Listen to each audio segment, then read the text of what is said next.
নমস্কার দর্শকবৃন্দ, স্বাগতম আজকের প্রধান সংবাদে। চলুন আজকে দেশ বিদেশের সমস্ত গুরুত্বপূর্ণ খবর দেখে নেওয়া যাক।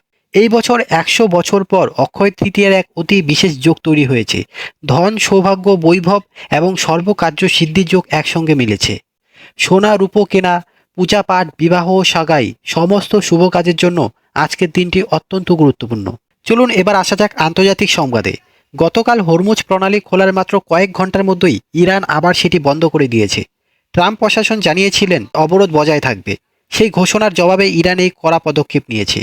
ইরান আমেরিকাকে সমুদ্রে ডাকাত বলে অভিহিত করেছে এবং বলেছে অবরোধ জারি থাকলে বোমা বর্ষণ হবে।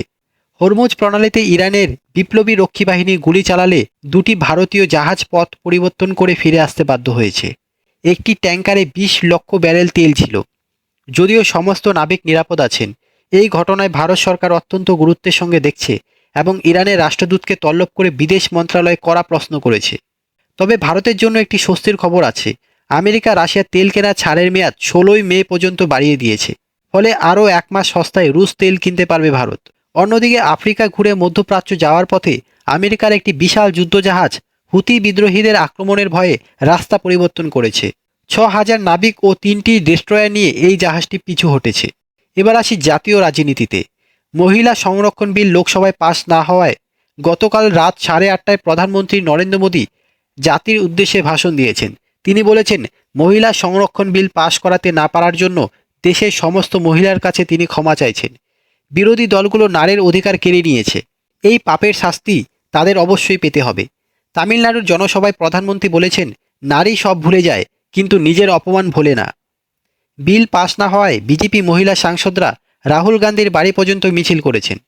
পুলিশ জলকামান ব্যবহার করেছে। প্রিয়াঙ্কা গান্ধী বলেছেন, আসন বাড়ানো ছিল ক্ষমতায় থাকার ষড়যন্ত্র।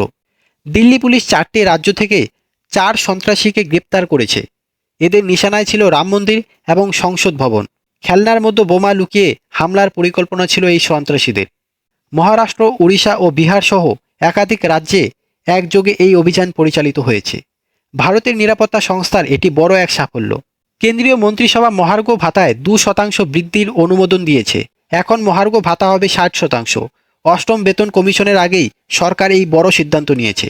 50 লাখ কেন্দ্রীয় কর্মচারী এবং 69 লাখ পেনশনভোগী এতে উপকৃত হবেন। এই বৃদ্ধি 1 জানুয়ারি 2026 থেকে কার্যকর হবে বলে গণ্য হবে।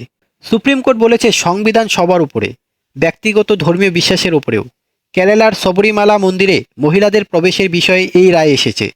মহারাষ্ট্র সরকার নতুন নিয়ম জারি করেছে। এখন থেকে অটোরিকশা ও ট্যাক্সি চালকদের মারাঠি ভাষা জানা বাধ্যতামূলক হবে।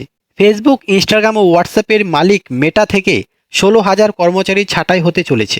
প্রথম দফায় প্রায় 8,000 কর্মী প্রভাবিত হবেন। হোয়াটসঅ্যাপে শীঘ্রই নতুন ফিচার আসছে। নম্বর শেয়ার না করেও চ্যাট করা যাবে। ব্যবসায়িক চ্যাটের জন্য আলাদা ইনবক্স থাকবে। সরকার স্মার্টফোনে আধার অ্যাপ আগে থেকে ইনস্টল রাখার প্রস্তাব প্রত্যাহার করে নিয়েছে। অ্যাপেল, স্যামসাং ও গুগলের আপত্তির পর এই সিদ্ধান্ত নিয়েছে সরকার। এই সপ্তাহে সোনা 1,328 থেকে বেড়ে 10 গ্রাম সোনার দাম 1,52,000 হয়েছে। রূপার দাম এক সপ্তাহে 10,000 বেড়েছে। এইচডিএফসি ব্যাংকের মুনাফা 9% বেড়ে 19,221 কোটি হয়েছে। বিনিয়োগকারীদের প্রতি শেয়ারে 13 ডিভিডেন্ড ঘোষণা করা হয়েছে। এর পাশাপাশি আইসিআইসিআই ব্যাংকের মুনাফাও চতুর্থ প্রান্তিকে 13,000 কোটি ছাড়িয়েছে। বিটকয়েনের দাম $77,000 ছাড়িয়েছে।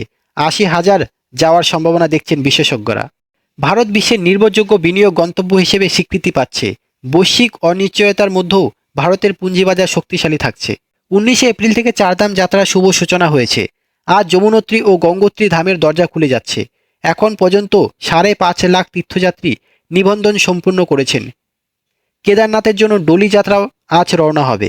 কেদারনাথের দরজা খুলবে 22 এপ্রিল এবং বদ্রীনাথের দরজা খুলবে 23 এপ্রিল। এবার তীর্থযাত্রীর সংখ্যায় কোনো বিধিনিষেধ থাকবে না।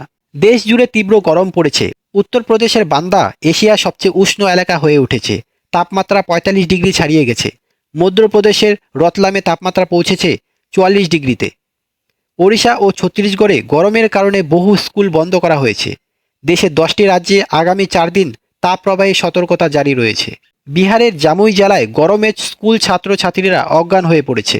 উত্তরাখণ্ডের 5টি শহরে তাপমাত্রা 35 ডিগ্রি ছাড়িয়েছে। এবার আসা যাক পশ্চিমবঙ্গের বিশেষ খবরে। মাত্র 3 দিন পরেই ভোট। আগামী 23 এপ্রিল প্রথম দফা এবং 29 এপ্রিল দ্বিতীয় দফায় রাজ্যর 294টি আসনে বিধানসভা নির্বাচন অনুষ্ঠিত হবে। ফলাফল জানা যাবে 4 মে। পশ্চিমবঙ্গে মোদীর জনসভা। প্রধানমন্ত্রী নরেন্দ্র মোদী 19 এপ্রিল পশ্চিমবঙ্গে একাধিক বিজয় সংকল্প সভায় ভাষণ দেন। মমতা বন্দ্যোপাধ্যায় তৃণমূল প্রচার অব্যাহত। সোনারপুরের নির্বাচনী জনসভায় মমতা বন্দ্যোপাধ্যায় বলেছেন, মানুষের কাজ অনেক বড় কাজ, একটু শুধরে নেওয়ার সময় দিন। কোচবিহারের রাসমেলা ময়দানে জনসভায় মমতা বলেছেন, সবাই মাথা নত করে, কিন্তু আমরা করি না। আমি এমন নির্বাচন কোনোদিনও দেখিনি। মমতা বন্দ্যোপাধ্যায় আত্মবিশ্বাসের সঙ্গে বলেছেন, তার মা মাটি সরকার ঐতিহাসিক টানা চতুর্থবার মেয়াদে ফিরে আসবে। তিনি বলেছেন, যারা বাংলার মানুষকে বিভক্ত করতে চাইছে তারা কখনো সফল হবে না। মহিলা সংরক্ষণ বিল নিয়ে মমতা তীক্ষ্ণ মন্তব্য। লোকসভায় মহিলা বিল পাস না হওয়ায় পরিপ্রেক্ষিতে মমতা বন্দ্যোপাধ্যায় বলেছেন, বিজেপির পতন শুরু হয়ে গেছে। এই বিলকে হাতিয়ার করে বিজেপি রাজনৈতিক ফায়দা তোলার চেষ্টা করছে। এটা বাংলার মানুষ ভালো করে বুঝতে পারছেন।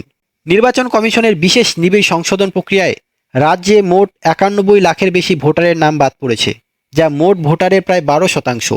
তৃণমূল কংগ্রেস এই প্রক্রিয়াকে পক্ষপাতদুষ্ট বলে অভিযোগ করেছে। রাজ্যের মহিলাদের জন্য সুখবর, এপ্রিল মাসে দুবার লক্ষ্মীর ভাণ্ডারে টাকা অ্যাকাউন্টে ঢুকবে বলে জানা গেছে। রেল কর্তৃপক্ষ পশ্চিমবঙ্গ নির্বাচন উপলক্ষে ছত্তিশগড়ের বিলাসপুর জোন থেকে 16টি বিশেষ ট্রেন চালাবে। পশ্চিমবঙ্গে উত্তরের জেলাগুলোতে বৃষ্টির সম্ভাবনা রয়েছে। দক্ষিণবঙ্গে আর্দ্রতাজনিত অস্বস্তি অব্যাহত থাকবে। সন্ধ্যার মধ্যে কিছু জেলায় বৃষ্টি হতে পারে বলে আবহাওয়া অফিস জানিয়েছে। উত্তরপ্রদেশে 594 কিলোমিটার দীর্ঘ গঙ্গা এক্সপ্রেসওয়ে চালু হতে চলেছে। এটি মেরঠ থেকে প্রয়াগরাজ পর্যন্ত বিস্তৃত। 29 এপ্রিল প্রধানমন্ত্রী মোদী এর উদ্বোধন করবেন। এই এক্সপ্রেসওয়েতে বিমান ও অবতরণ করতে পারবে। এটি দেশের সবচেয়ে গুরুত্বপূর্ণ এক্সপ্রেসওয়েগুলির মধ্যে একটি হয়ে উঠবে। এবার আসি মহাকাশ সংবাদে। ইসরো জানিয়েছে, চন্দ্রযান 4 চাঁদের মাটি পৃথিবীতে নিয়ে আসবে এবং চন্দ্রযান 5 জাপান ভারতকে সহায়তা করবে। এবার আসি চাকরির খবরে। রিজার্ভ ব্যাংকে ইঞ্জিনিয়ার পদে নিয়োগ বিজ্ঞপ্তি প্রকাশিত হয়েছে। এলআইসি হাউসিং ফাইন্যান্সে 180টি শূন্যপদ রয়েছে। মহানদী কোলফিল্ডসে 500টি পদে নিয়োগ হবে। পাওয়ার গ্রিড কর্পোরেশনে 660টি শূন্যপদ খোলা আছে। এসবিআইতে 105টি পদে নিয়োগ চলছে। আপনাদের সকলকে অক্ষয় তৃতীয়ার আন্তরিক শুভেচ্ছা জানাই। মা লক্ষ্মী ও ভগবান বিষ্ণুর কৃপা দৃষ্টি সর্বদা আপনাদের উপর বর্ষিত হোক। আজকের জন্য এটুকুই। দেশ ও বিশ্বের প্রতিটি গুরুত্বপূর্ণ খবর সবার আগে পেতে আমাদের চ্যানেলের সঙ্গে যুক্ত থাকুন। নিজে সুস্থ থাকুন, পরিবারের যত্ন নিন। জয় হিন্দ।